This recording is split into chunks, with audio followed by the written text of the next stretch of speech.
Hey, Glenn. Chris, how are you? Oh, my goodness. This is your show today, right? Because I am exhausted. Not at all. Oof. Mainly because you had all the activity this week. Yeah, but nothing good. Well, no, I know. But still, you had all the activity, all the excitement. Why do I live in Florida again? Why do I live near these storms? Because it's the Sunshine State. That's Sunshine State. It certainly was the no air conditioning humidity state for a couple of days. So actually, wasn't it the last time we got together that you had a nice little segment at the end? So, I was actually thinking about that. Yes. Let's share our thoughts for the folks in Texas for their hurricane. Poor people in Texas. Lo and behold, we had one of our own. Yes, you did. Great fun. You know, the best part of it, here's the actual best part of the storm, was that it completely avoided everything else. Well, minus the Keys. Poor people down in the Keys. But basically said, you know what? Let's go to Chris's house. And that's where I went. So, you ever been in a hurricane, Glenn? Yes, I've been in a hurricane. I sound like that guy from Airplane, right? Hey, Timmy, you ever been in a Turkish bath? That movie will always stand the test of time, yes. Even long past having airplanes.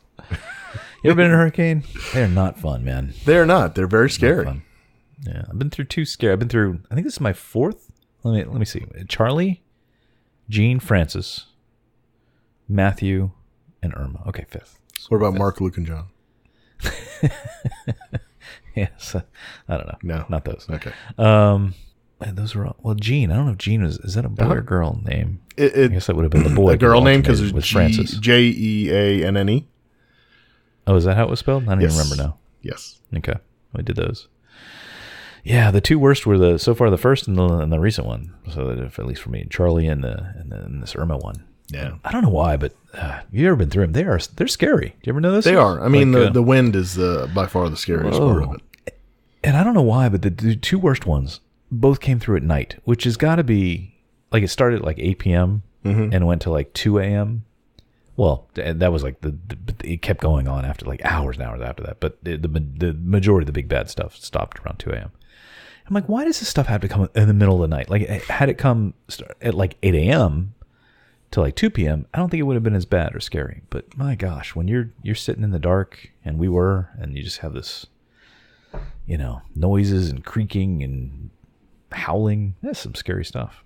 It is. But how did you come out?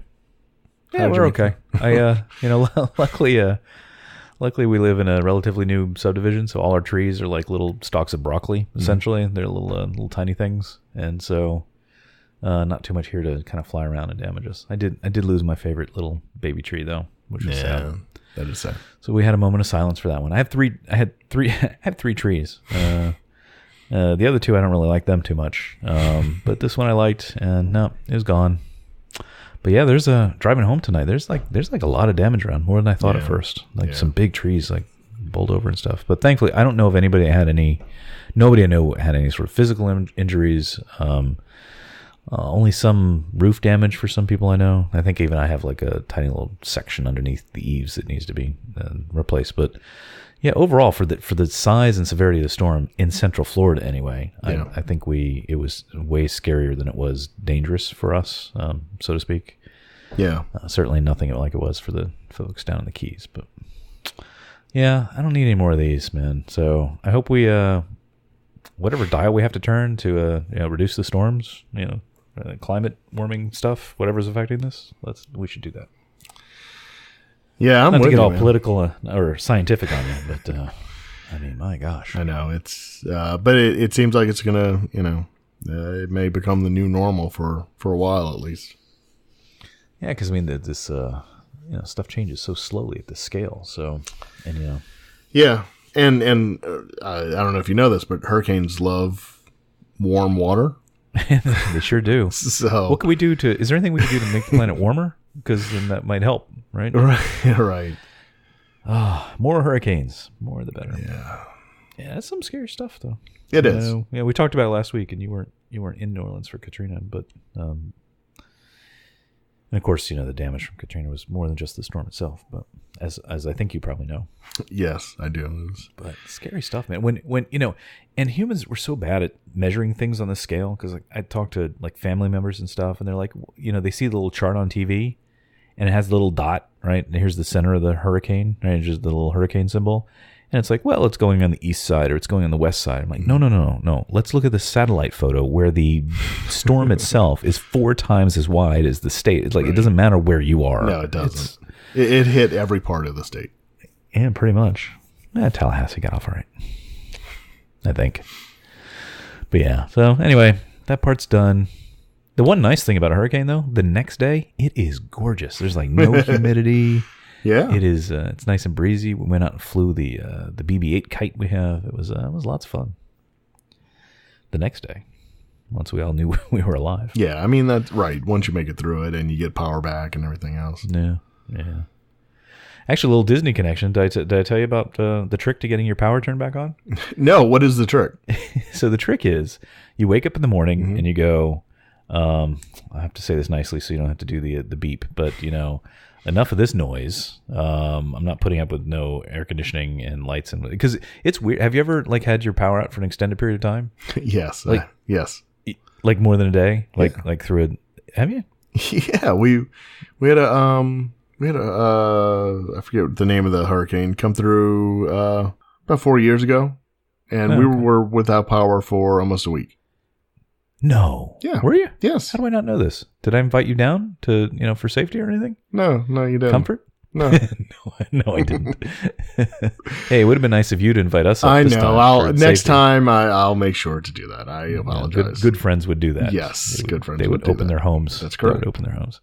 Anyway, so it's the weirdest thing when when you have none of the modern conveniences, and it sounds so obvious to say, but living it is completely different. When you have nothing, there's no lights, there's no internet, there's no TV, so we put the kids to bed roughly at the time of sundown right now. It's 8, 8:30 in that range. So the boys go to sleep, and now we're just sitting in the dark. And I'm like, well, guess I'll just go to bed. Right. There's nothing to do. I don't want to sit here and look at you. So right. I'm just going to sit later, here and think about how miserably hot I am. So, I went to sleep. It's 9 o'clock, and then I woke up with the sunrise, and it was the weirdest. It was the weirdest sort of experience because you're laughing at me, but it you're like a farmer. Experience. Well, but yeah, because that's there was something. Well, it was weird and a little disorienting, and that's probably the best word. It's disorienting because it throws you out of your thing. There was part of my little brain that said, "Hey, dummy, this is how it's supposed to be." Right? This sort of built-in circadian rhythm thing that if I'm pronouncing the word right, do you know what I'm saying? Mm-hmm. This is what we should be doing. Right. I'm never doing it again. No, not at all. That's so silly. But it was just so weird to just naturally. Okay, well, it's dark now. Can't go hunt any wildebeests, right. So I might as well go to bed.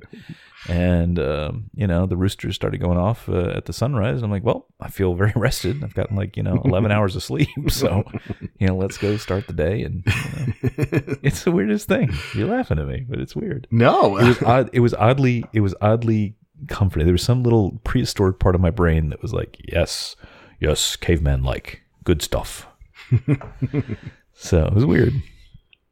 Never doing it again. No. Well, the power came back on, and then the very first thing my 6-year-old says is, "Yes, Xbox." So I'm apparently not raising my children correctly. So or I am. I'm not sure. Yeah, either way, right. Yeah, so enough of me lamenting, but it was it's exhausting week. The other problem with hurricanes, for those of you that don't live in hurricane areas, is that it's because I've lived. I was talking to somebody else about this the other day. I've lived in I've sort of sampled all the sort of natural disaster regions that I can. I guess maybe to pick which one I want to settle in. Mm-hmm. So I've lived on the West Coast where you got your earthquakes. I've lived down in Tornado Alley where you got your tornadoes and your flash floods and those kinds of things. I've lived up in the Northeast where you get your blizzards and stuff. And then now, Southeast, we got our hurricanes. And hurricanes are particularly stressful because, and I don't know why it's different than blizzards, but you get such a lead time on the storm. Yeah. And okay, it's it's a tropical depression, now it's a tropical storm, and then it gets a name, and then they start looking at the tracks, and it's just 4 days. That's and don't know if you know this about me. I can get kind of obsessive about some things. So, for a week beforehand, you're looking at, all these models and these charts, and I'm looking at these charts. I know don't update for like 4 more hours, but I keep looking at them and refreshing them like something's going to change. By the time the thing gets here, you're so drained and exhausted from all this crap. It's not fun, man. People go into panic mode. Yeah. Here's another little thing. So all these sort of little mental things that I learned. So the day after the storm, I'm driving around the neighborhood, right? And nobody has any power, like, millions of homes, whatever, without power. But I'm driving around and I hear these things that sound like lawnmowers. And I realize what I'm hearing are like generators. Yeah. And for a split, and I don't have a generator, not yet. I'm going to fix that problem. So I'm driving around. Sorry for the monologue, people. I gotta vent. So I'm driving around, but this is kind of fascinating because I'm kind of a pacifist, right? I'm not a fighter, and you know me. I'm not one for the firearms. I know you're a big weapons hoarder, but I'm not. But I'm driving around, and there's some little part of my brain that I saw these people with generators, and some little caveman part of my brain said, "You should take their generator." Right? So you can imagine and this was just one day, right? But imagine an extended period of some big natural disaster like this. I guess my point is society could start to unravel pretty quickly. Mm-hmm. Because what your little caveman brain thinks is I have my kids and my wife and my family. I got to take care of my family. I don't care about your family. It's terrible to say, but I think, there's some bit of wiring back there that does it. It was just fascinating to kind of see that kind of kick in, not a conscious part, but just sort of an innate, you know what I'm saying? Right. Am I crazy? Do I need help? No, I know. Okay. Just like the looters here during Katrina. Yeah, well, but if you're going to loot, and it actually happened here too. They showed if you're going to loot, at least this was survival kind of loot. It wasn't hey, I need some new Nikes, right? Is it, so everybody needs new Nikes. Well, actually I do need some new Nikes, but side note, do you like this whole trend of these fluorescent sneaker things? I'm an old guy, so I'm just looking for my old man white sneakers, but these fluorescent green and orange things. Do you like actually them? I hated them at first, but now I do like them a lot. Really? Yeah. Really? Yeah. Wow. I just got some, and they're they're gray, but they have this bright neon yellow, stripe through them and stuff. And I don't know, I like it. Well, it's an accent then. Okay, yeah, I get that. But no, I don't have that. Right, full on all yellow. Anyway, I realized I never got to my Disney connection and the secret to turning your power back on. So my power was out. Yeah, an hour in. You can edit all this out. Sure. I gotta. This is therapeutic for me, so just deal with it. So I woke up. I said, enough of this noise. That's right. I was talking about. I woke up at sunrise. Rooster's going off. Enough of this noise. We're going to a hotel. So I don't know if I mentioned before, I live a little bit close to Disney, so I'm I might as well make some lemonade out of these lemons. So let's go stay at Disney for a couple of days. So I called up Disney. I was going to make me a reservation, see what they had available. Turns out all of Disney reservations was closed. I didn't even know that they would do that. But I don't know why I always think that's I always imagine it's people working out of their homes for that. I think even one time I called and I heard this woman's dog in the background while I'm making reservations. Did I imagine this? Or is this no, you didn't. They have a call center in Tampa, and then they do hire people to remotely, in Kansas and stuff. Okay. Yeah, but I called and they're like, nope, sorry. So luckily, even though I didn't have power, I do have mobile devices, and I did have cell service through the whole thing. So I went online, and they actually had some phenomenally good rates for Florida residents at the what do they call them? The cheap resorts, the All Stars, the economy, Pop the Center. Value, but just the class value. There you go, the value resorts. So I booked a room at. I was going to stay at the All Star. What did I say? All Star Movies. Yeah, that's where I was going to go. Yeah, and literally 12 minutes after I booked the non-refundable first night of the money, then non-refundable the first night because it was that day I basically did it for check-in, so I had to pay when I booked it. So I'm going to call the fine folks at Disney and see if they can help me out. But 12 minutes after I hit okay, yes, charge my credit card, yes, I acknowledge it's not refundable, my power came back on. So that's the trick: is go buy something non-refundable, go book a stay, and then the power comes back. Yeah, I imagine you as like Mr. Howell on Gilligan's Island. You're such an ass. Lovey. I am. We had to stay at the All Stars or this. Well, I joked to you. I sent it to you afterwards. Is that I'm like, and whatever. You can mock me. The entire internet can mock me with this. But I've never stayed at the value resorts. Not out of any elitist thing, but mostly when we stay there, it's a rare occasion. So I'd save up, and I want, we generally go to the more premium resorts. But this time I'm like. I don't know how to say this without getting you giving me a hassle about it. But I was like, okay, because I probably would not normally stay at the All-Star movies. That's correct. Right? Okay, and stop it. So, but this time I'm like, okay, well, this will give me an opportunity to experience that resort, and then I can submit my receipt to the show and get reimbursed because it's like right, like exploratory, well, yeah. Right? But no, the universe denied me, and they said, nope, you're not going to stay there. I still would have stayed there, non-refundable. No, because you say that, but you don't have a 1-year-old in your house. You got to pack all the bottles and the diapers, and no, this is too much work. And besides, I'm pretty sure. I mean, we'll see. I'll cover it on the next episode, I guess. But I did try to call Disney back right away, but because their call center was closed, I couldn't. But I'm like, surely they should refund me that one night because I never checked in. But the rate was awesome. For anybody that's a Florida resident, I mean, if you ever think about whether it's the value ones or not, I'm sure they had them at all of them. But it was for just the most basic room, the cheapest room on the Walt Disney World. It was $75 a night. Mm-hmm. I don't know what it is normally, but I thought they were more like $100 a quarter. Yeah, it is. It is. Okay, so like half price. Yeah. I was gonna do it. That's my story. That's your story. Huh? Yeah. So we're gonna stay at one of the places all the people stay in.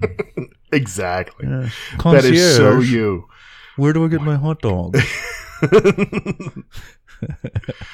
You're such a jerk. That is not me at all. No. In fact, by the way, no. Hey, shut up. In fact, why do I put up with this crap from you? Why do I have to suffer this indignity in front of millions of people on this show?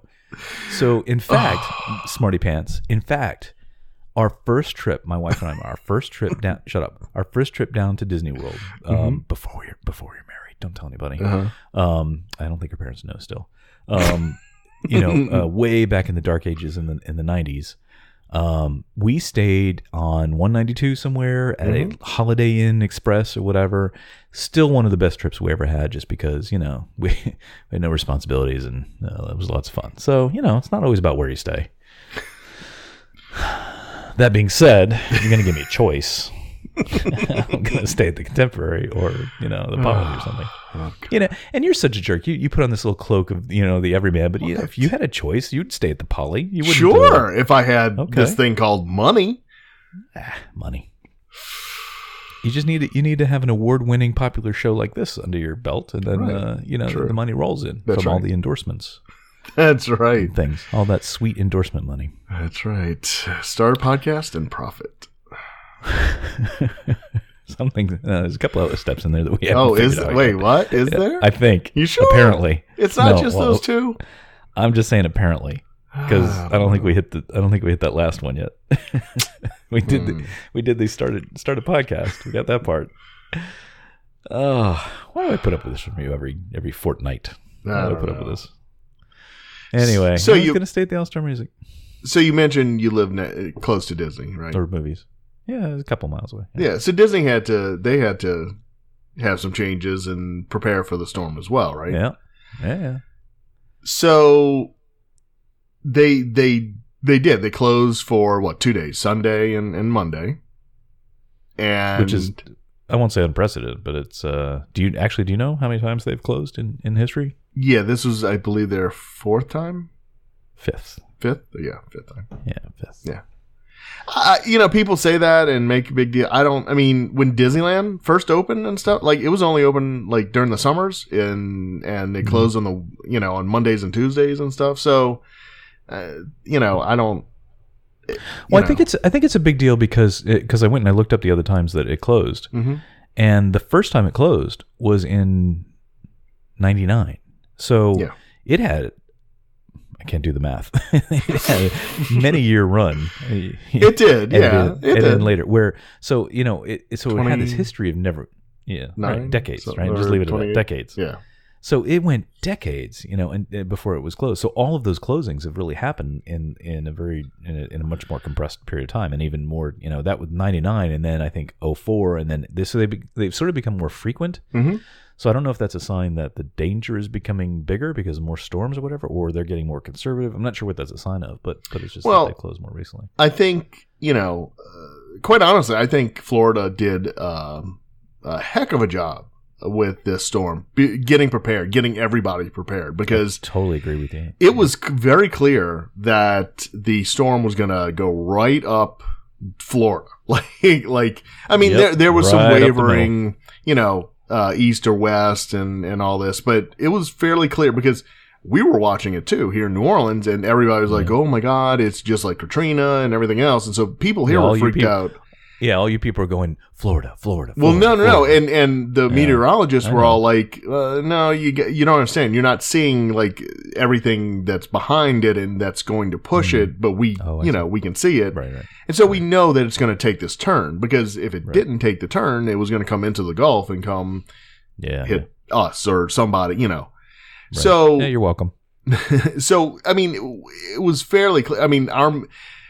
For Harvey, like they were putting out warnings, or like it could still come here and everything else. Yeah. But for Irma, everybody was like, no, we know it's not going to come here. So it's going to stay over by Florida. We don't know if it's going to go in the middle or east or west, but we know that it's going to stay over there. And in fact, it could go right back into the Atlantic. Like there was almost no chance of it really getting into the Gulf and like really churning up in the warm waters. And none of the models had it. It was like it hit a wall as soon as it hit the west side of Florida. Right. Well, because there was this huge high that was coming, right? Right. Yeah. Yep. So I think, which by the way, it's fantastic that we have the kind of science that we do to be able to predict sort of climate models and weather models like this. Well, and that's what, on Facebook, I'm looking, because I'm actually friends with one of the meteorologists here, and like he was like, no, people, you need to calm down. You're freaking out for no reason.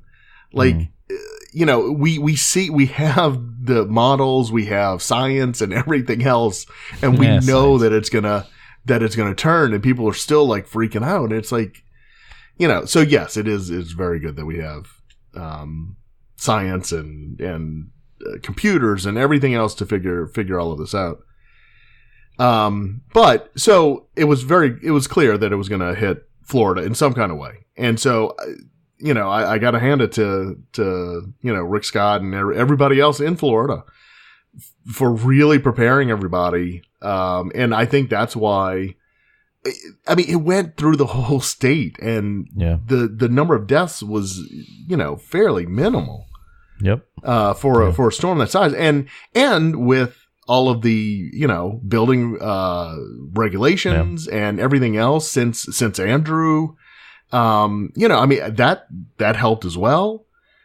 And obviously they're very different kinds of storms, but that's a great point about nobody likes a lot of, well, maybe not nobody.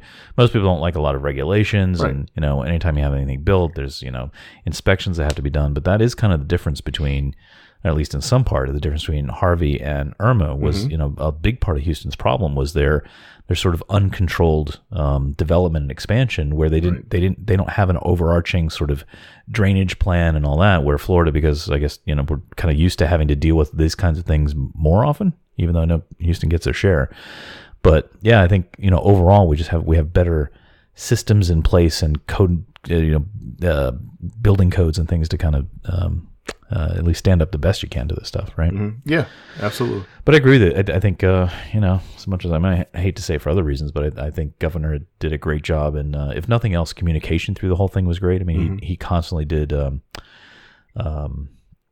press conferences and kind of kept everybody informed and updated. And I was amazed at how well the state evacuated. Now, granted, there's plans in place to make that go through, but there was certainly a lot of traffic, people kind of fleeing north, but like within a day, it was like the roads were clear and, people had gotten where they needed to go. So it was pretty impressive. Yeah. Because they didn't play around with it. I mean, it wasn't like, it might not come or it might weekend before. It was like, no, get the heck out of there. Well, and that is one of the advantages of it, if you look at it that way, of it being such a huge storm, is like, it doesn't matter. It's going to hit the entire state, so everybody just get the hell out. Right. So, it helped in that case, I guess. But, yeah. But yeah, back to Disney. So so they closed for 2 days. I guess it was Sunday and Monday. Sunday and Monday. I completely lost track of days. Yeah, so early on. They actually closed really technically Saturday night because they had a Mickey's Not So Scary or a Night of Joy, one of the two scheduled for Saturday night, and they said, okay, that's canceled, and we're basically not opening up till Tuesday. Right. So they, they did things ahead of time too. They let people know that things were canceled and were closing and so they got their act together. I think, Florida did a commendable job with getting through this hurricane for as bad as it is. Now, power's out still for millions of people. Lot of places.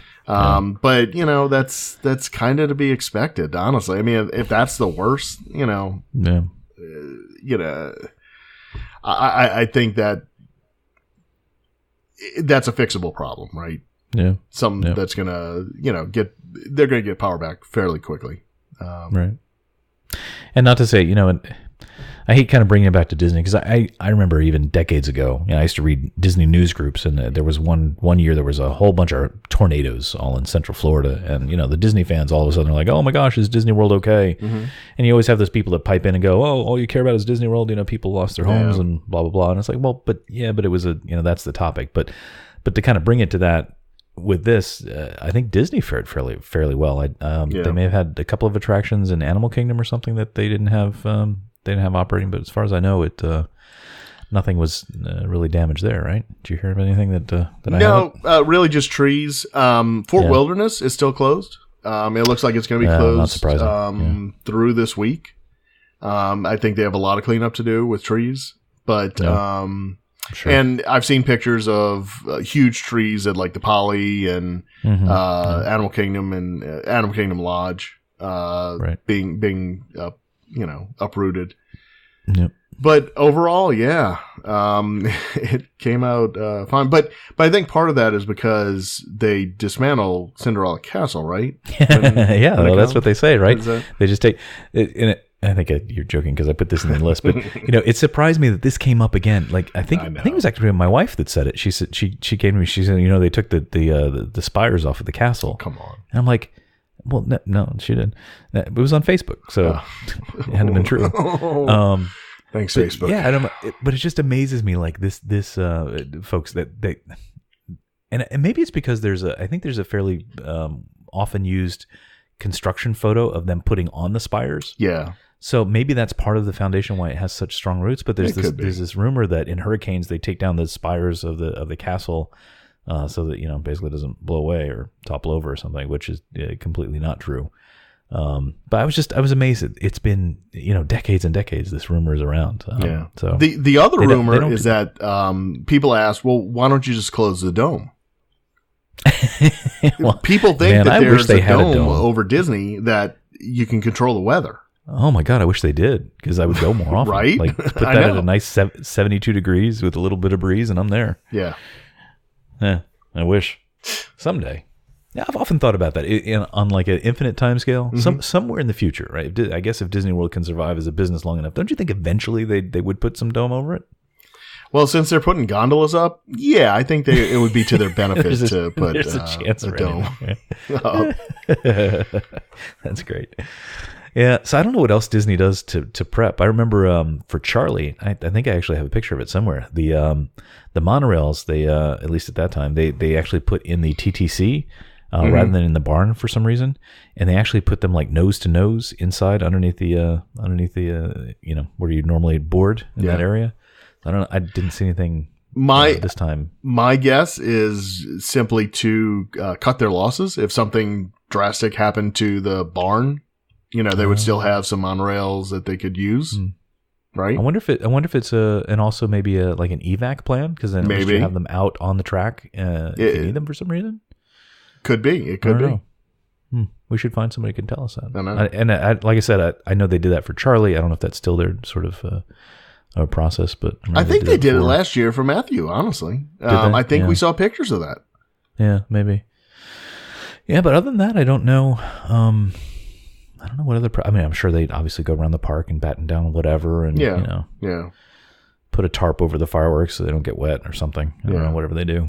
So at Hollywood Studios, they actually... some of the construction, right. so they took off the tarp that's on the fences and some of the construction walls and everything. They took them down so they wouldn't blow away or knock down into something else. And so we actually people went and took pictures, and so we got kind of a look of this new Grand Avenue near the Muppet Vision that's going to be opening. It looks like relatively soon because it looks like the buildings are pretty much done. It was a nice little sneak peek, right? Yeah, it was. A little bonus from the storm. Yeah. Did we learn anything out of it? I mean, no, not really. Surprising out of it, though, right? The looks. It was interesting to see it, though. Yeah. They did just, I guess, just timing wise, they have a new marquee on what was One Man's Dream. And now it's Walt Disney Presents, and it's actually a nice marquee that they put out there. It's bad timing that they put it up the day before the hurricane hit, but okay. Things don't always go that way. Do you have a link to that? I don't know if I've ever seen that. I do, and I'll put it in the show notes. Okay. Right. I missed that sign. Yeah. Okay. Cool. So yeah, so I also read and saw pictures, and I think I sent you a few pictures. I think they learned also from Matthew last year, as far as food and keeping people busy and entertained, in the hotels that were stuck there, because last time the complaints were you had to wait like 2 hours in line to get a bag lunch, and they charged you for it. And it was like a horrible bag lunch and everything else. This time they had like everything stacked up, ready. You went, they gave you a time to come and get your food. They also had hot food, which they didn't have last year. Man, I should have gone down there. And everything was at a discount. They cut the prices almost in half of everything that they offered. That was one of our. Sorry to interrupt. That was one of our first shows. Actually, one of our earlier shows, right? With Matthew, and then it was like $12 for some peanut butter and jelly sandwich or something, and it seemed like it failed on every front with whatever they did last time. So I think they got a black eye last year. So, but that's good. I mean, right? They learned from their mistakes, and you got to give them some kind of credit. That is, and we might have said it back at the time, but it's the logistics of being able to make sure. I mean, safety is number one, right, and then comfort is number two. So, just on the scale that they have to deal with these things, and Disney's still made up of all it's people, right? So they have their own lives and own homes to worry about and stuff. So it seems like they did a good job this time. Yeah, they did a great job. In fact, I during all of this, you know who Kristen Bell is? I know you know who he is. Sure. Princess Anna. Yeah. She's filming a movie in Fort Lauderdale, and she evacuated her and the production team evacuated. They evacuated to Orlando, and they stayed at the Swan and Dolphin. Choice, but okay. And apparently that was as far as they could get or something. So they just stopped there and stayed there. And apparently they evacuated a senior assisted living facility to the Dolphin and Swan as well. Oh wow! And when you say they did, they paid to I don't know. I don't know if Disney did it out of there or whoever is. I don't know if it was Disney or if it was whoever runs the Swolfen. So I don't know who made that decision or what the payments were or anything like that, but so she actually helped entertain these people. She called bingo and sang for them and ate with them and everything else. And she actually went on Jimmy Kimmel and because she was posting some stuff through Instagram and Twitter and all. And so Jimmy Kimmel saw this and contacted her, and she was still there, and he interviewed her, and they showed she took the laptop and showed all the people that were there, and it was really cool to see her there. But you mentioned that the company is made up of people, right? That they're helping and all this. Well, she said, it's all due to this guy. He's been here with us this whole time. And she turned to him and said, well, when was the last time you went to sleep? And he goes, well, I think I went to sleep Friday night and got a few hours of sleep. But I've been up since then. And this was Monday. Wow. This was taped Monday. He's like, I've been up for 72 hours. Trying to make sure that everybody is taken care of and everything else. And, it's just really cool to see, people, pull together and, come together with a single purpose of just, making sure everybody's safe and comfortable and, treated as well as they can be. Right. Right. Oh, good for her. So, I'm looking at the HuffPost article here. That's great. I missed that. It was so disconnected, but it started with Josh Gad because he tweeted out or put on Instagram. He said, "Thank you so much to Kristen Bell. She literally saved my parents and my sister and brother." My family, because they live in South Florida. They had to evacuate. They couldn't find a hotel. And, apparently his family, they called her, he didn't even call her and said, hey, do you, can you help us out? And she was like, yeah, we can, we'll put you up here. And so she got them rooms at the Swalfin as well. Would have been nice if she got an actual Disney resort, but that, whatever. It's fine.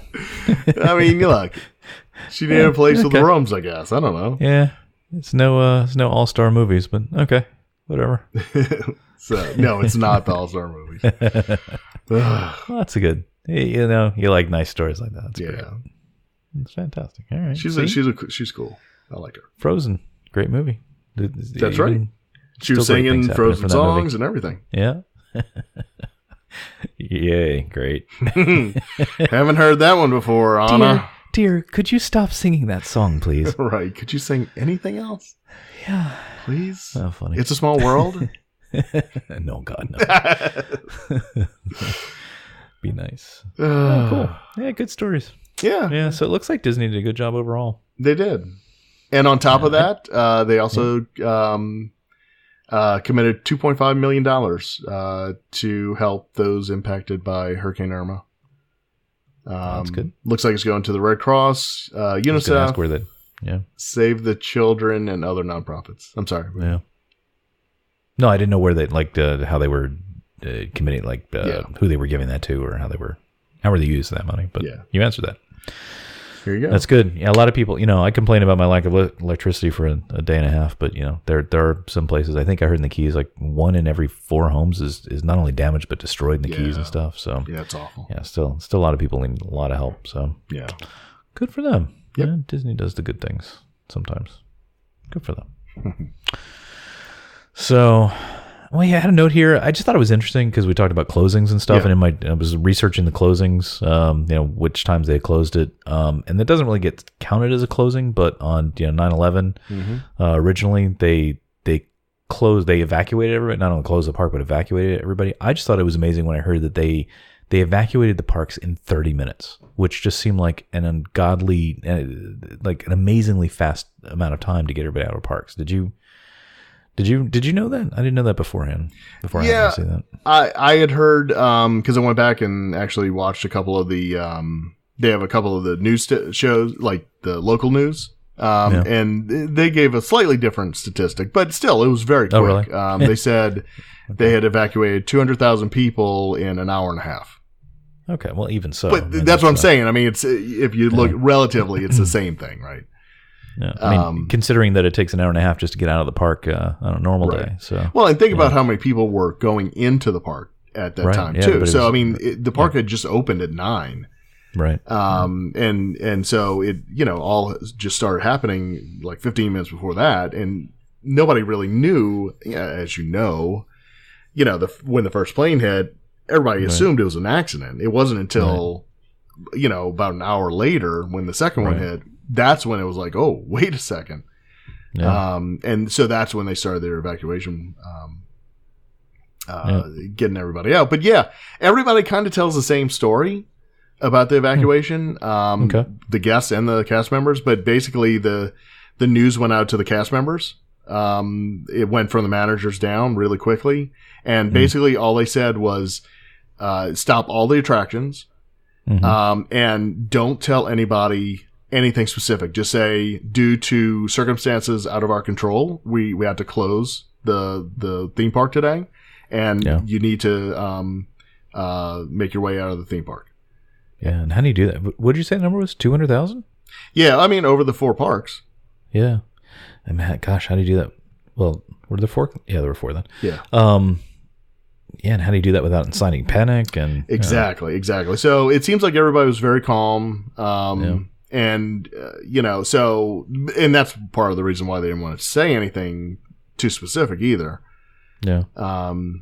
But it seems weird by today's standards to say, well, don't tell anybody, because now we have such instant communication with social media. But you think about it, back then that we didn't, right? No, we didn't.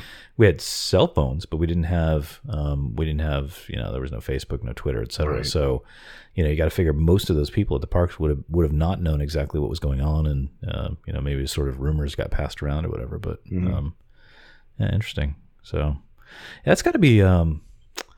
Man, that's got to be kind of a thankless job, I guess, at least until it's needed, to be in sort of like those emergency preparedness teams. Because you imagine Disney World has specific teams set up for that, to have sort of these, binders full of, even if they're virtual binders full of plans, like when the, what to do in these emergencies. And, right.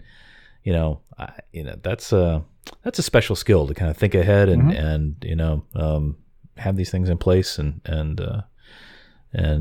get value from them. So and to execute it, to the extent that they did do what they got everybody out calmly. Yeah, right. Disneyland, they because of the time difference, they didn't even open. They actually did close for the day, so they didn't.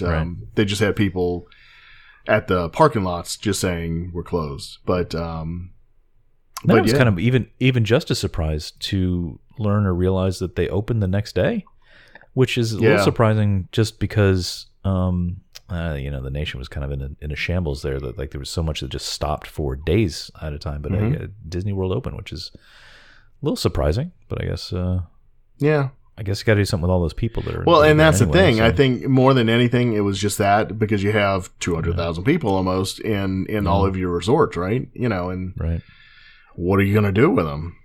Yeah.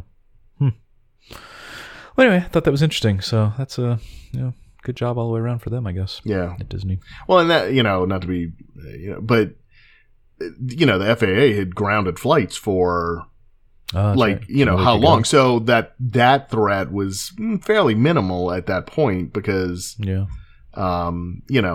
it's that's like true. All right, and because all of the flights were grounded, people couldn't leave Disney. Right. But I was just, thinking back, like, I didn't have kids back then, but if I had kids who didn't really understand what was going on, I wouldn't want to just sit in a Disney hotel and they'd be like, what's. Yeah, right.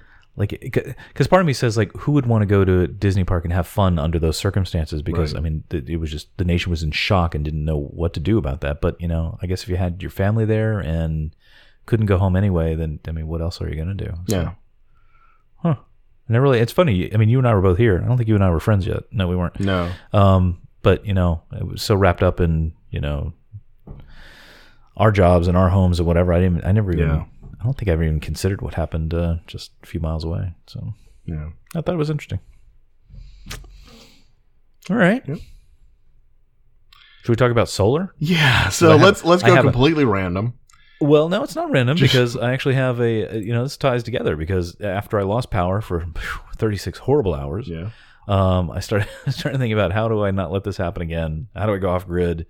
And, you start thinking about, like, and especially being in Florida, we get so much sun. It's like, why do we not have more Why do we not use solar more for our stuff? Which, by the way, I finally have an answer to. Do you know why? Or at least I think I have an answer to this. Because part of it's like, it's Florida. Why are we not using more? Like, why is not every home using solar and, running all our stuff? And I think I finally figured out why. Why? Do you want to know why? Yeah. And nothing to do with the oil conglomerates. Because I did the calculations of like, and I may not be the most miserly in my energy usage, but basically for me to have enough solar panels to run my house, I need like 5 houses worth of rooftops of solar panels to make it run. And I think that's really where it kind of falls apart, is you need so many solar panels to run one house. It just doesn't work.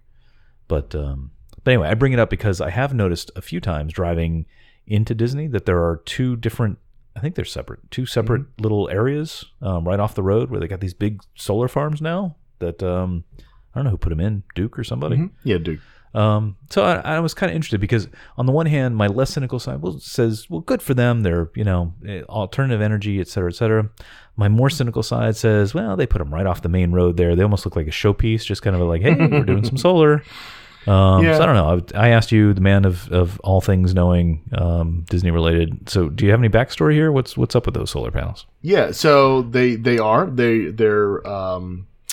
it's an agreement between Disney and Duke Energy, a 15-year agreement that allows them to operate the solar farm on Disney's land. It's 22 acres big, so you talk about you need a lot. And what is that? Can you give that to me in square meters? What is that? I don't know. I can't visualize. No idea. 22. Would you say 22 acres? Yeah, 22 acres. Hectares. So weird. Anyway. Okay. Anyway, sounds like a lot. There's so there's that one. There actually is a second one, and it's in Claremont, and it's 60 acres, and that's actually the bigger one. Wait, in Claremont for Disney or just something Disney. For Duke Energy? Really? Yeah. Okay. I guess somehow they get all those little electrons down there. Yeah. Okay. So this one, the one right by Epcot, is it's in the shape of Mickey, of course. It is really? The other one is it is. The other one is as well, but you can't really. You can see it when you're driving on like I-4. It's in Claremont. Who would see it? Well, yeah. So anyway, but it puts out 5 megawatts.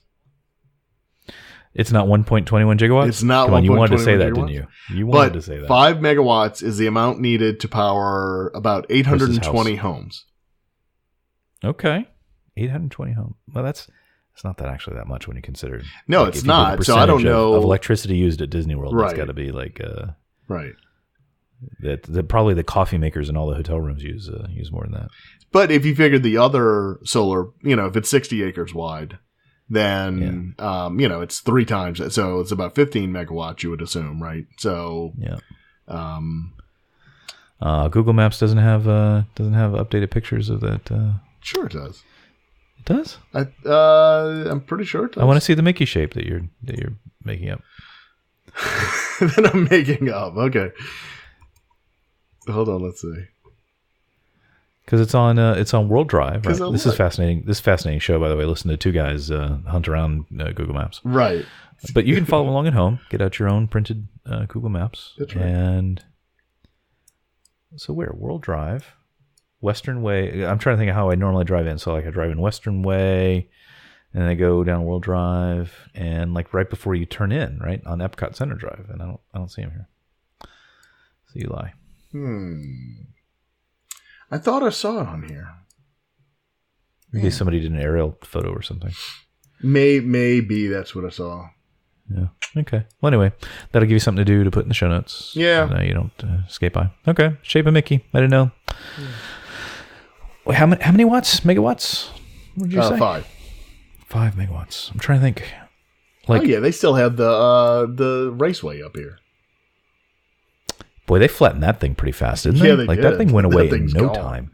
I was shocked. I thought, I don't know why, but I thought like they would close it and it would just sort of be around for a while. But like they closed it and like they flattened it fast. Yeah, no fooling, man.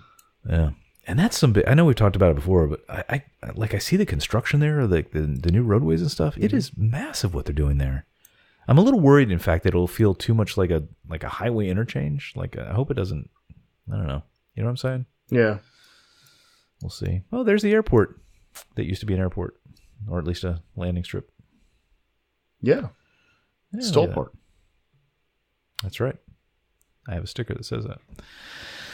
Anyway, cool. All right. So how would you characterize the ones at Disney World? Is that just sort of like a is that just for show? Kind of pretty much just like, hey, we're, Yeah, I don't know what their normal energy usage is. So like, I don't know if it's, if that's a lot for them or, but it can't be a lot. I mean, you said it's what, 800 homes? I mean, that's, yeah, oh my gosh, that's, I bet that runs, that probably runs the Frozen attraction. I mean, it can't be that much. Yes, I honestly don't know. Because you think about air conditioning, like, because I've looked into this way too much in the last few days, but it like air conditioning is the thing that takes the most energy, right? And imagine how much is air conditioned. Yeah, that's true. At Disney World, so that's got to be it's got to be less than a percentage of their total usage.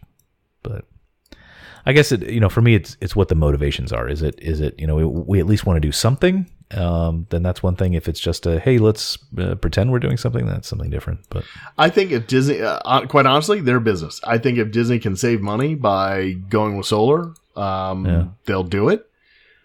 So, it's a little weird. It's done with Duke Energy though, but maybe not. But maybe Duke Energy is giving up a kickback or something. You know what I mean? Like that's what I'm saying. Like it had to be a good enough deal for Disney to give up 22 acres to mirrors. Yeah, right. They look cool. There needs to be a revolution in this technology. Every once in a while, I have a pipe dream that, like, if I spend some time working on it, maybe I could be that guy to do that. But I'm not that smart. So, but yeah, it seems like such opportunity here. There's so much. I don't know, especially in Florida, just so much sun. And then it was so windy the next day. I'm like, man, if I had a little wind turbine or something, right? I could have done something. Diversify. No, I'm not joking. It was like, I'm with you. Yeah. You lose power for a little while. You start to really think about it. That's all you focus on. Where are these electrons coming from that I'm using every day? Right. So much for nothing. Huh. All right. Okay. So anyway, it sounds like these. We don't know motivations, but that's cool. At least they're using it for something. Yeah. Okay. Neat. Well, thanks for finding that out. Yeah. So your birthday was just a couple weeks ago. Those anymore. Yeah, we don't talk about those. And so you went to Disney for your birthday. Yeah, we did. Because, it's fun. I didn't get a button just because there was a long line at the thing, and I've got so many of those. But you can go to any register and get a button. Yeah, you know what I found that? My gosh, I didn't know that. So we didn't went either to until this last time. Oh, really? Yeah. Because we went up to it's City Hall in the Magic Kingdom. What is it? I just guest relations, guest services, whatever. At Epcot, which, by the way, I'll get to in a second. And we went there, and there's a line, and the cast member out by the line, she's like, she's very nice. Can we help you? And my wife said, we just want to get a birthday button, but we don't want to wait in line. And she said, you can get them at any register, which we didn't know. So good tip. There's your tip. There you go. Your Disney World tip of the week. That should be a segment we do. Yeah. So anyway, I don't know if you remember the last show. I listened to the last show we did. And we talked about I might be going out to Disney on the weekend, and we talked about maybe going to the Magic Kingdom because it was the first weekend of Food and Wine, and probably good to stay away from that. And basically all the things we talked about that were smart, I did the opposite of. Yeah, because that's what I do. And I don't know why. I just had in my head to go to Epcot, and frankly, even though I know we talked about it on the show, I forgot that it was the first weekend of Food and Wine. So that wasn't the best choice of locations if I could do it over again. But it was fun. We went to, we went to the, what do they call it? The where they sell all the stuff for the festival center. Thank you. Festival Center. Those are the words I was looking for. So we went over there. It was cool. I was the bad part of a birthday weekend is that at least I get in a mood to spend money. And so I'm like, hey, look at this and look at this and look at this. So we bought a lot of merch. Some of it's kind of cool. Some years, they have, I don't know, I'm just not a big fan of their style or whatever. But this year, I like their stuff. Yeah, it's cool looking. we got my favorite thing. I think is we got these little salt and pepper shakers that look like the trash cans at Disney World. You know what I'm talking about? Yep. Those were neat. But did you know there are different ones of those? Like we saw there. You're laughing at me. We saw them out just in the regular display, so I took them up to buy them. While I'm buying them, somebody came up and like almost whispered to the cast member and said, "Do you have the special pass holder versions of these?" And I'm like, "Whoa, there's special pass holder versions of these little salt and pepper shakers?" Apparently there are. Did you know this? I did not know that. Okay, see, you can only learn this kind of thing here. So yes, so there's the regular salt and pepper shakers for the regular people, but if you're in the know. And they had it like behind the register and they had to pull it out. And so, so if any of your pass holders out there, you can get the little special versions. So, they actually, when we went, they were out of one of the pass holder ones. So we'll have to go back, but yeah. So, what does it look like? So good to know. Well, it's the same thing, but it's different art on it. And it actually says, I think it says like, pass holder or something. Really? But it's different art. So I'm sure we can find something online for them, but yeah, I didn't realize that. There are also special buttons that I guess you could get if you're a pass holder, which seemed like a good idea until I saw the line to go get them, and I'm like, it's just a button. I don't really need that. So we kind of passed on that. I bought a cookbook that I'll never ever use, but at least I feel good about myself that I bought something that I might learn. They had artists there that do like the art and stuff. I don't know. It's I don't know why I liked this festival center more than I have in the past. It just seemed, maybe it's just because it was the first weekend, but it seemed livelier and more interesting. And of course they had the food demonstrations and stuff. I love food and wine. It's great. It's great. Lots of fun stuff. It is. With a few exceptions. So we had a pretty good time. Then we were going to go eat. I don't know why I thought this was a good idea. We're like, we'll just pick up some food, right, in the World Showcase at the things. It was a little crowded, Glenn. I don't know if you might realize this, but the first weekend of Food and Wine, no, there was at least 100 people there. But I do have one gripe. Can I get to my one gripe? Because this is the only place I really get to air these things. So we wanted to go to Germany because the German food there is just a crowd favorite in our family. So we kind of made our way from. I went through the. I forgot to say. From the festival center, then we went to the, They had the, at Odyssey, they had like the Epcot 35 Oh, yeah, thing, yeah. How was that? Which, is neat. They did. I'm very glad they did it. Well, do you know the art that they show there? Those aren't originals, right? Those are just reproductions of those things. They don't have the originals in there, right? I'm trying to think back with the art festival. I think it was the original, but maybe the art not. Festival, yeah, I think it was. But these, I don't know. If they're originals, then it was really cool to see. But my hunch is that they are probably reproductions.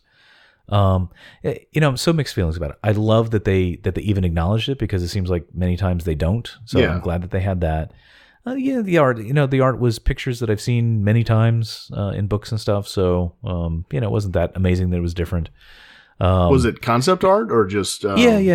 It's mostly concept art and photos from construction of the park, and just sort of like how Epcot came to be. Like sort of this was the vision, and sort of this was the path it went through. It was a little disheartening that they had like concept art of the like Guardians of the Galaxy. Did they really? Place, Universe Energy, and it wasn't the most awe-inspiring or hopeful. I don't know. It didn't fill me with hope and joy about where they're going with that. Basically, it was like the Universe Energy building with the Guardians of the Galaxy characters outside. So maybe it's just early days and they haven't figured it out yet. But I'm kind of worried about where that's going.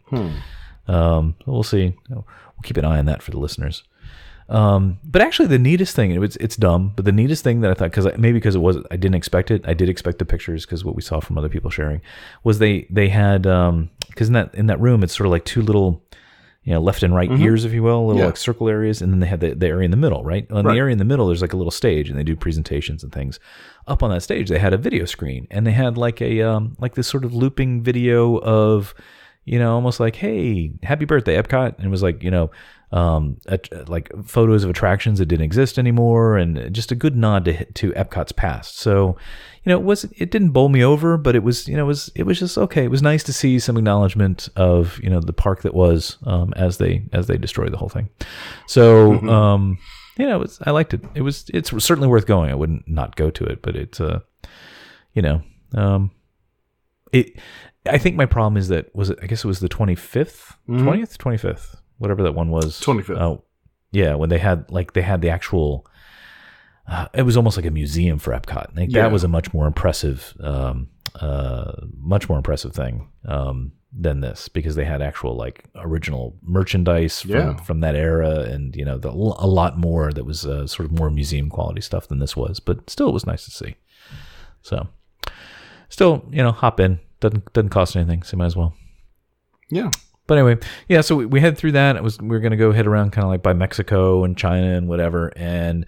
We had Soarin' passes, right? So you know the layout. I think you know the layout of Epcot. Yeah. So like Germany to Soarin' is a pretty long way, right? Yeah. But I said to myself, well, they have that boat launch right there, so that won't be bad. So the plan is we'll just go to Germany and we'll have our little schnitzel or whatever we're gonna get over there. So what time of the day was this? Yeah, dinner time. Okay, go ahead. I'm trying to remember what I think our fast passes were 7. Oh, okay. For Soarin'. Yeah. I think I have that right. Something like that. No, 6. Somewhere in there. Anyways, dinner time, evening, whatever. Sure. So my plan was to get the boat and take the boat back, and then just shuffle on over to Soarin'. Yeah, except the boat launch was closed. Yep. You knew this? Well, of course. You could have helped me if you'd told me this beforehand. Yeah, it closes maybe 5 o'clock or so. 4 or 5. No. I don't mean closed like oh, it's just closed. Yeah, it was like the tarp was off of it. Like it was like it's under construction or something with just the thing that says go to the other. It has this little sign that says oh, this is closed. Go to the other boat launch. Well, Glenn, the other boat launch is like literally countries away. Like I don't mean just like Epcot countries. Like it is so far away. It's in Morocco. It's like 4 countries away. It's like in another hemisphere. But that would have been closed too if you had gotten there. No, that one was running. See, smarty pants. You think you know? No, they closed it. Was running. They closed it like at 5 o'clock. No, yeah, since when? Sure. When? Once they close it when they start bringing out the stuff for illuminations, and they have to do that during the day while there's light. Well, they were still running the boats, so I don't know what you're talking about, smarty man. All right. No, this launch was closed like it's like an attraction they close for rehab. Which if you're going to close it, don't pick Food and Wine where everybody's going around the countries. Don't close it then. Close it when you're not for those 2 weeks a year you don't have a festival going on. Do it then. Anyway, so I'm sitting there trying to enjoy my German food, quasi-German food, and I don't know I ranted about this last year, so I'm not going to do it again. Just go look at our old episode. But there's a lot of people that go to Food and Wine with only the intention of going and getting really massively drunk. And there were some really annoying drunk people there already at that time. I don't know if you've ever experienced that at Food and Wine, but it's kind of irritating. Yeah, I just haven't been there in a long time. I've read so much about it that it's gotten worse, that way. And yeah. And I think I said it last year too, which for me the problem is it's not like I don't mind drunk people. Drunk people are fine. It's the collision between what sort of has become an alcohol-fueled party and sort of this family thing. Like you have families with kids, but you got a bunch of rowdy, 20, 30-somethings that are out there just to get hammered, and it's just this weird sort of mix. I don't know. I know I sound like an old man, so that's fine. Whatever. But anyway, so I'm sitting there in Germany, and I'm like, I practically had to get my compass out and my surveyor equipment, and I'm trying to calculate, okay, is it quicker to walk over to the other boat launch, but like it might have been closed anyway, or just go back around. And so anyway, we trekked all the way back around, back through the same countries and all the way back through. Did you make it? Yeah, made it, man. Listen, I know how to manage time, so I get where I need to be. One way or another, I find a way. Cool.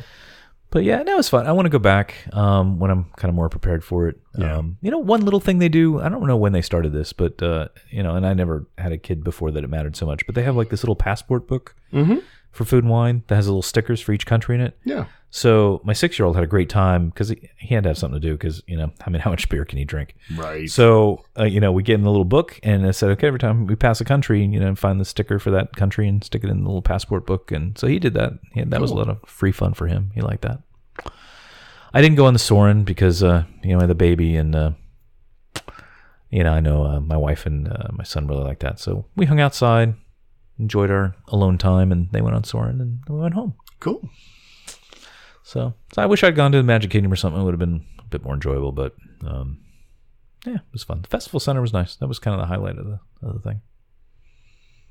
Cool. I haven't been to...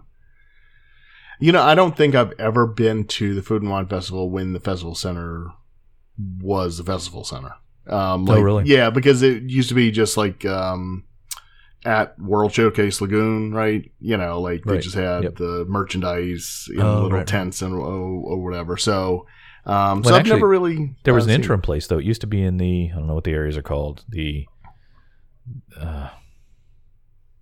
what are the ends of... Not Communicore, but the sort of end by yeah, Interventions, by Club Cool and stuff. Yes, down that way. Yeah. Right. They had it there for a while. Yeah, I do remember that too. That was one of the last years we were there. So yeah. Okay. So this year, actually, hopefully, if we get there, this will be the first time we really see it. Oh, well, that'd be cool. It is a little bit sad though, because you walk into the wonders of life. Exactly. Huh? Well, no, that's that's what I'm. The last time we went, the last time I was in there it was actually still the Wonders of Life. It had been closed, but they opened it for the summer or something like that. Right. It was like a seasonal thing. Yeah, I forgot about that. And I brought and Megan, my daughter, was born, and so we actually took her in there while it was and I rode Body Wars for the last time and everything else. Oh yeah. And so I oh, go ahead. Sorry. Well, no, I was just gonna say it's I don't know what I'm gonna feel or think when I get in there again. Yeah. Well, I'll tell you how I felt, which is, you walk in and I don't know, it's it's sad because you're walking into the carcass of this old thing that used to be. Yeah, I don't know. I'm sort of split mind because on one hand I think why did they have to close this? And it seems like now, and we may have talked about this before, in this day and age with all the health conscious, et cetera, of all the things to close, and of course they had metrics to know how many people went or whatever, and it just didn't seem like there was anything in there that would have been that expensive to keep running. It just, I don't know, I still don't understand why they closed that rather than sort of doubling down on it and making it really count. But I say that, but you know what? We almost never went there. So I guess that's part of the problem. But I don't know. Did you guys, when it was when it was in full run, did you guys go there every time you'd go to Epcot or no, yeah, not at all. See, okay. No, it was definitely a skip one because I'll be honest, Tammy she didn't love Body Wars because it kind of made her queasy. Yeah, right. And then how many times can you see Cranium Command? And like a million. That was the best part of the whole thing. Well, that was that and the story of me. Well, making me. What was it? the Cranium Command was pretty cool. I mean, I did like it a lot, but it did get after a while I was like, okay, yeah, it's all. But it just doesn't. And I could see if it were something on the scale of Spaceship Earth or Soarin' or something. It's well, this thing's kind of expensive to run, and but what was in there didn't seem like it would be that. Right, it was a movie and one animatronic. Right, it was. It just wasn't that much, and I don't know. Especially now, I just it could be so much focused about health and human sciences and things. I just it seemed like the wrong way to go. It seemed I can understand they'd be at a decision point and we either rehab this and do more with it or we just shut it down. And it feels like they just made the wrong choice with that. But I've only seen pictures of it now, and it because you can still see the skeleton of Wonders of Life. It's what? Okay, if you're going to keep this building and use it as a festival center. Then why don't you clear it, completely gut it and make it a true, festival center, Right. That doesn't make sense. But it's in a terrible place for a festival center. It's so, it's so off the track. Is. It's that's not at least Odyssey is, sort of a minor, thing that they kind of use that way now. Yeah. But at least it's sort of more centrally located. Just, I don't know, and partly it's because I really love that building. It just has such a neat, talking about the Wonders of Life one. It's got such a neat feel to it. I don't know. I wish they had kept it somehow with something, but it sort of has that sort of land vibe to it. That sort of airy kind of, I wish they had kept it somehow or something, but But yeah, they made, at least for the food and wine stuff, they made good use of it there. Some neat stuff, and I dropped way too much money. But I'll say that I spent too much money. But you know what's great is pass holder discount. And a reminder to everybody: you get 20% off merchandise. Like I went up and I'm like, okay, I was bracing myself for what the bill was, and then she told me, I'm like, really? That's it? Okay, let's buy more. So maybe that's the plan. Maybe, Mr. Hall.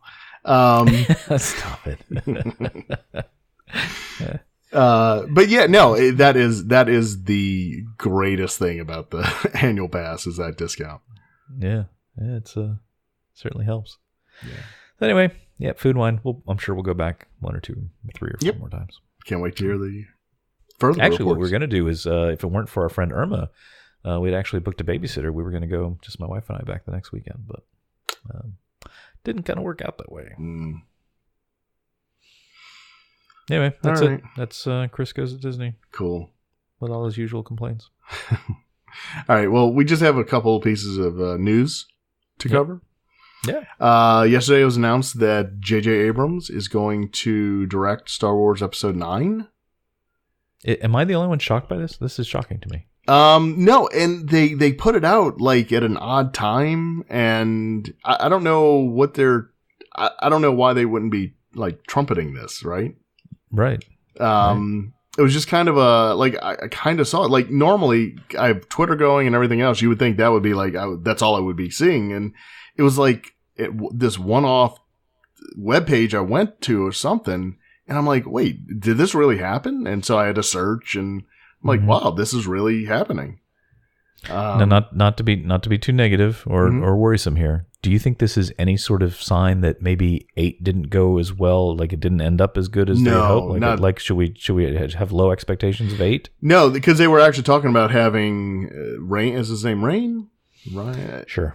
Johnson, the guy who directed 8, to direct 9 as well, but I think he has some conflicting things to do. So yeah, they no, actually I think they really like what he did with 8. Okay.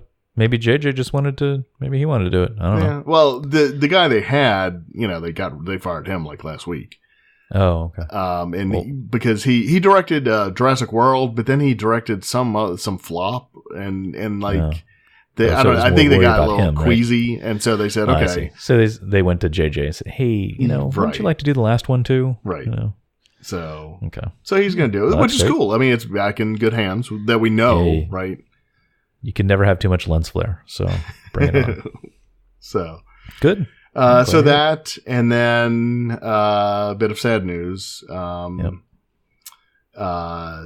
Francis Xavier X. At Centio, I never knew how to say his last name. Okay. Anyway, the Imagineer who did, I think he's most famous for writing the theme song for Pirates of the Caribbean. That's kind of what I know him from the best. He passed away. He was 98. Wow. Yeah. So, I mean, he lived a nice long life. We're kind of going through this wave now. I know. Like, kind of these original Imagineers and animators that are kind of hitting that age, huh? Yeah. So you know what you need to do? If you ever run into anybody Disney famous, you really need to go up and talk to them and not be afraid or shy. You can't bring this up because it's not in the rundown, but now that you've brought it up, so let me explain to people what you're needling me about, so that if by some chance he's listening, then he can tell me where I can meet up with him.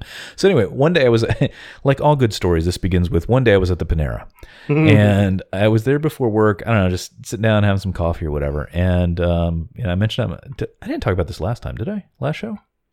I don't think so. I think it was just a personal. Okay, bear with me. I'm on so many shows, I forget where I talk about these things. So, anyway, as some of you may have gathered, I'm a bit of a watch nerd. I like watches, and I pay attention to what watches people wear, because that's me. And I was at Panera, and I'm having my coffee and my whatever you have there for breakfast, and I see this older gentleman. He looked like he's probably in his 70s ish.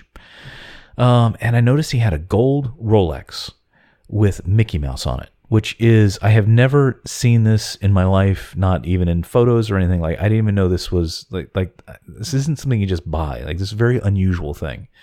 Now, the Panera I was at is near an area where, like a lot of original Disney folks live in Windermere. I know you know where it is. Some people may not, but it's sort of like it's sort of like one of the nicer areas, very close to Disney World. So a lot of people sort of ended up living there.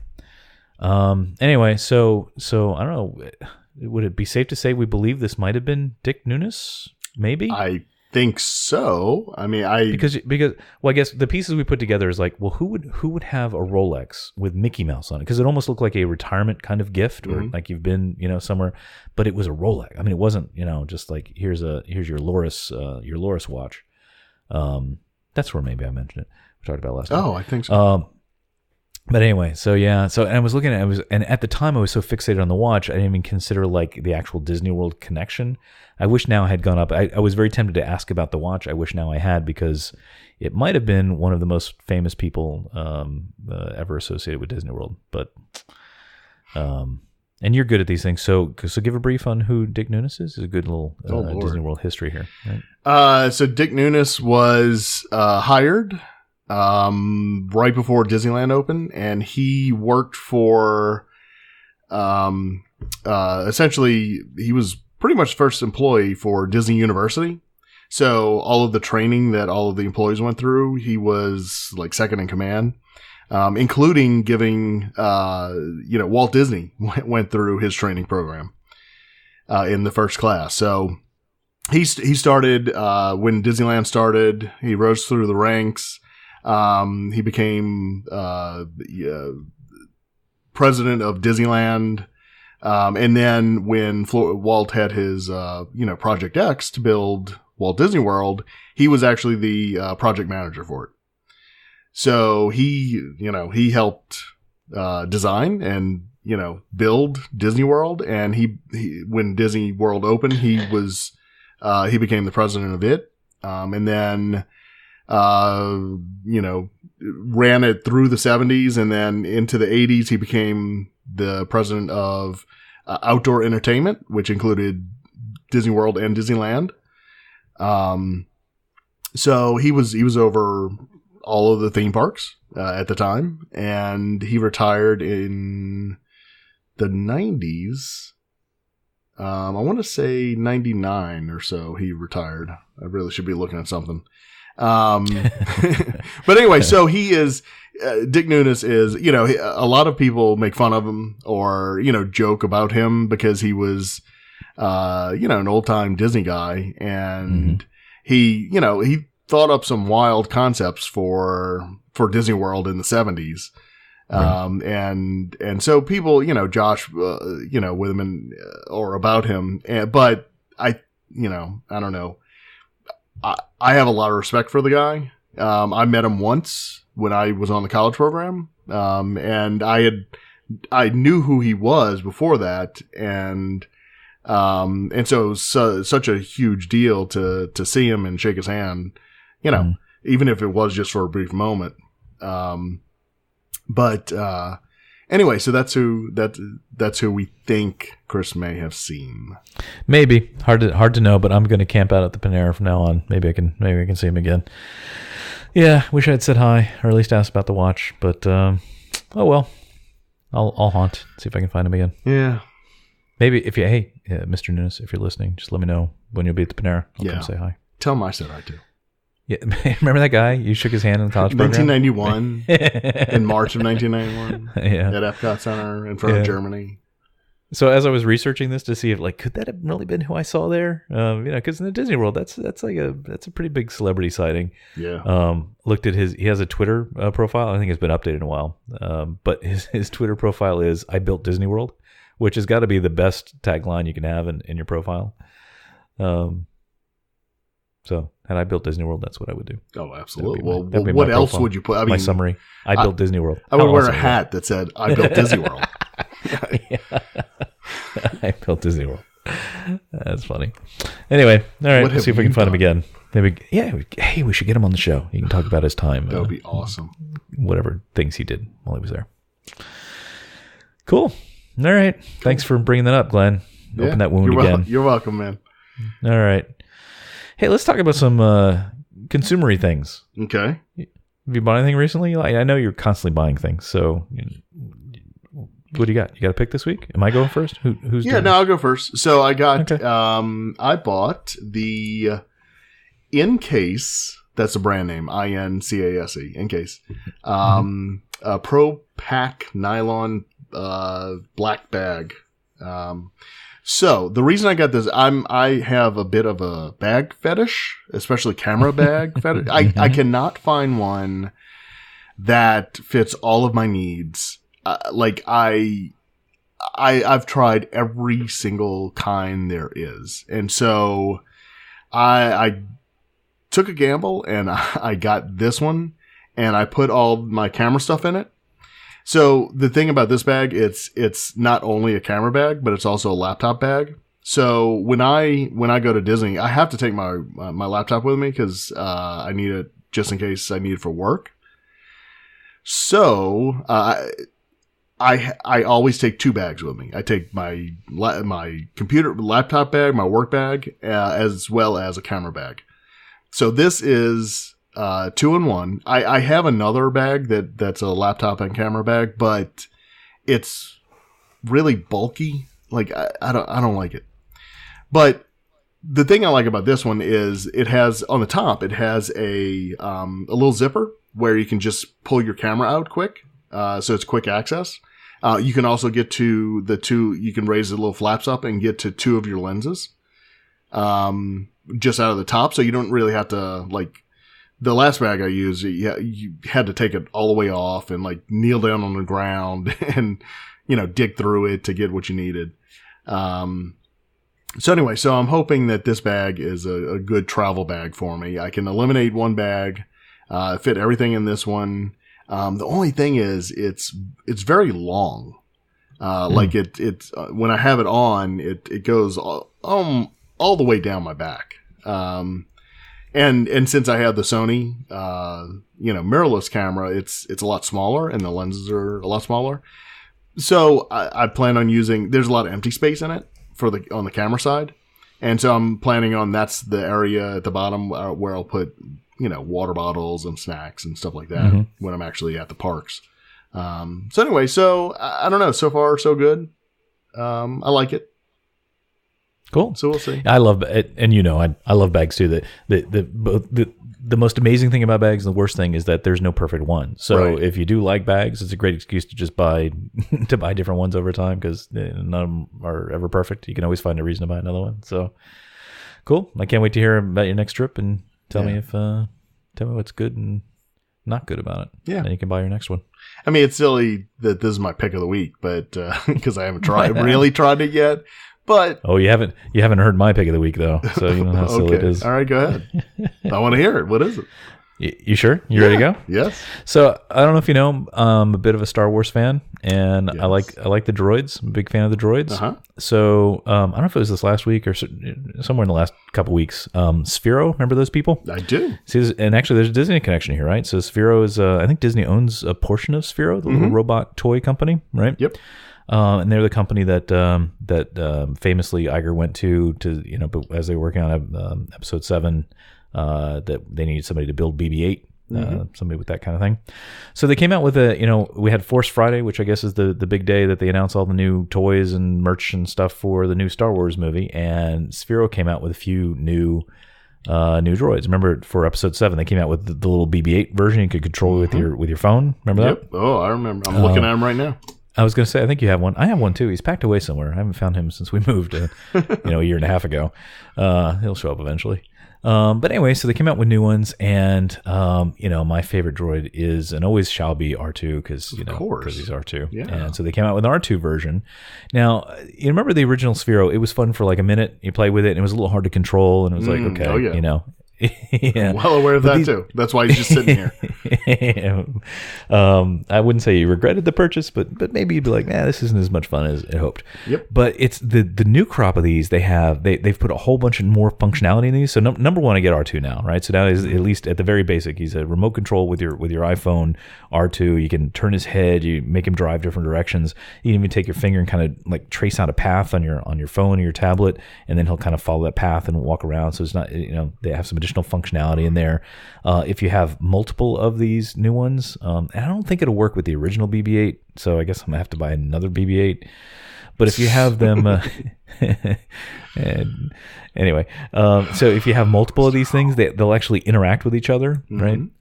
If you, and I haven't tried this yet, because I got distracted with the Storm thing. But apparently, if you have these things on and you put on the movies, they'll like interact with different portions of the movie. I think the original one does that.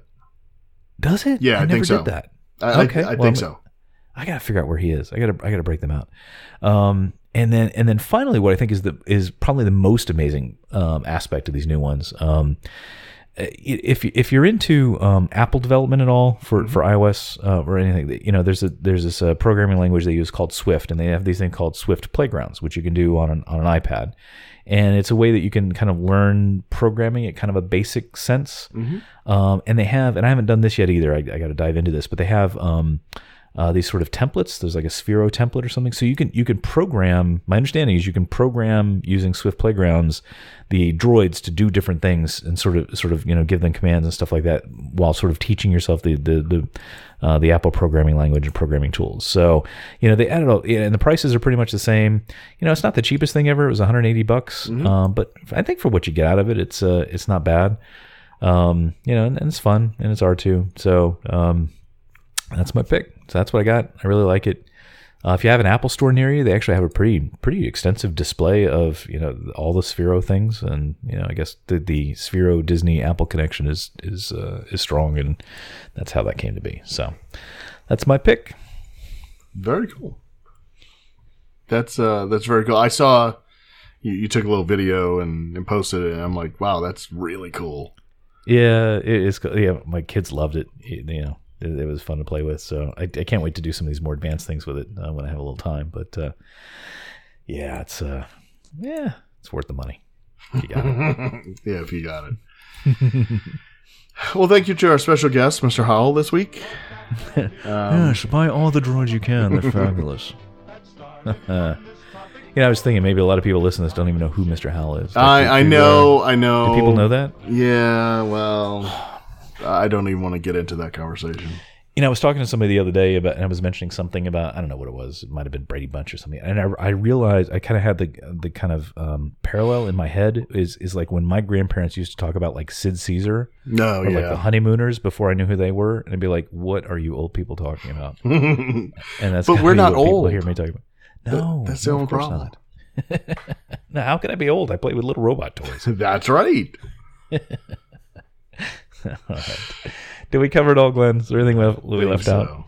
We didn't get to use the Stump Glenn segment. That I know. I was letting you drive that. So, which, by the way, is based on listener feedback. You may not realize that. Uh-oh. Yeah, but there's I got something planned for next time. Oh, all right. Well, so I can't study or anything. I mean, no.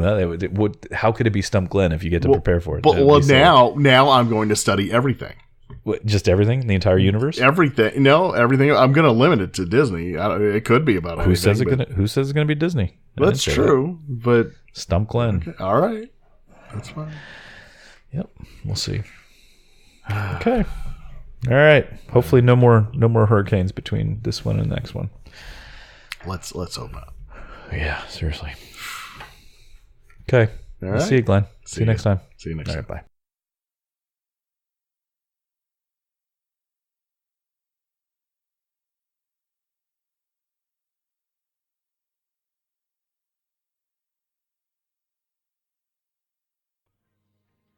Thank you for joining us on another episode of Terrific Recordings of Nothing. Follow Chris on Twitter and Instagram at CBGray, and Glenn on Twitter and Instagram at DizWiz. Follow the show on Twitter and Instagram at Tron_FM, and on Facebook at Terrific Recordings of Nothing. For all things related to the show, including show notes and links to connect with us, visit us at Tron.fm.